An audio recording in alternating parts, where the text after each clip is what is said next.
By the way, did you hear about Billy Wicker? Here, my card. Hey, Billy! Natalie, do you believe in me? Yes. Billy, I believe you. I trust my intuition, but the news has you buried, so we need to get ahead of this as soon as possible. Jane, Billy is a pillar of our gold ingot success. If something happens to him, it's going to affect all of us. It already has, Mr. Clare. The share price has been affected quite a bit since Billy's news got out. Jane, I need you to take care of this as soon as possible. I don't want to see any more of these comments all over the internet. Do you understand? What's next? Billy's company will crush the rumors. I've created more evidence against him. What are you doing over there? Come through the back door. We have a trail. Woman in the blue jeans. Get her at any cost. If we don't find her, we are all done. Yeah? Did you find her? No, sir. The bag entry's guarded, and we're now heading towards the car park. Don't worry, sir. We will not let her escape.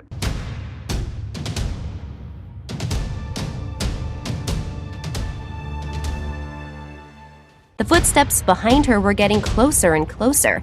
Natalie knew that if she was caught by the two men, then the consequences could be dire. She put on a burst of speed and hurried into the far recesses of the coffee shop. After she was sure that the two of them could not catch her up, she found a place to hide. However, this was not a long-term solution. Natalie knew that Trapper and Selby would find her eventually. Taking a deep breath, Natalie decided to call Bryce for help. Natalie realized that her hand was shaking, showing just how nervous she was. When she dialed, Natalie couldn't help but pray that he would quickly pick up the phone. At that moment, Bryce was having an important meeting. When his phone rang, he didn't have it with him, so the incoming call alert was seen by his assistant, Jane, gently interrupting him. "Mr. Clare, you have a call. Take a look and see if you want to take it." Guessing that it was Natalie calling, Bryce's expression finally relaxed and he picked up the phone. "What's wrong?" Bryce asked lightly. She whispered urgently, "Bryce, come quickly and save me. I'm in the back of the coffee shop near Callaghan Street Hospital. I don't know what's going to happen to me, so please come quickly." Natalie quickly hung up the phone. Bryce's mood had turned extremely serious when he heard what Natalie said. Bryce said, "Jane, fetch the security people and come with me." Bryce immediately abandoned the work and left the office without delay. At the coffee shop, Trapper and Selby were closing in on Natalie. She didn't dare to stay in her hiding place any longer. Natalie found an abandoned factory and dodged inside to hide. Sure enough, a little later, Trapper, now accompanied by a few of his men, arrived in front of the abandoned factory.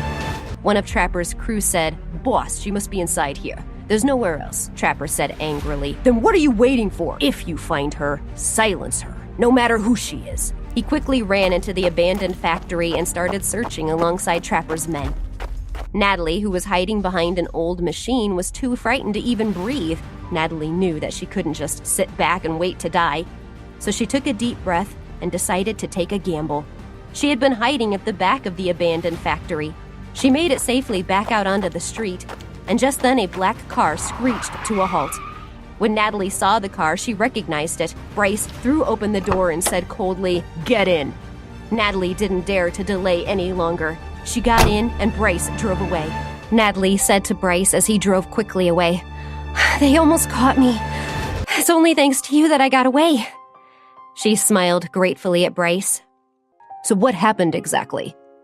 Natalie sighed. She didn't have anything to hide, so she told him about what had happened today. Bryce's expression turned darker. "Bryce, what's wrong?" "Natalie, I think you really aren't afraid of death.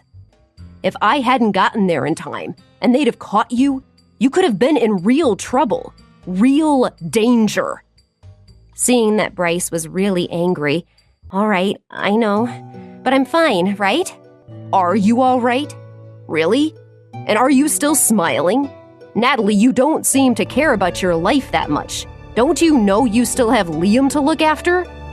Natalie was stunned for a moment. She realized that he was actually worried about her and concerned about her well-being. "All right, Bryce, I won't do anything like this again. There won't be a next time, okay? Please, Bryce, please don't be angry anymore, okay?" This, along with the pleasant, soft touch on his arm, made Bryce's anger dissipate. He asked Natalie, So So you're saying that Billy was definitely wrongly accused? Yes, Billy has indeed been wronged. He has done so many good deeds, and yet they do this to him. She looked to Bryce for help, saying, Bryce, what do you think we should do about this? You seemed to be very concerned about Billy. What is it you want? Natalie immediately became embarrassed, realizing what Bryce was thinking. You're mistaken about my concern for Billy. I just can't bear to see such an unjust thing happen. If we cannot help achieve justice in this matter, will other good people dare to do good in the future? The reason I'm so indignant is not just because Billy is my friend. It's because he is a good person, a very talented person.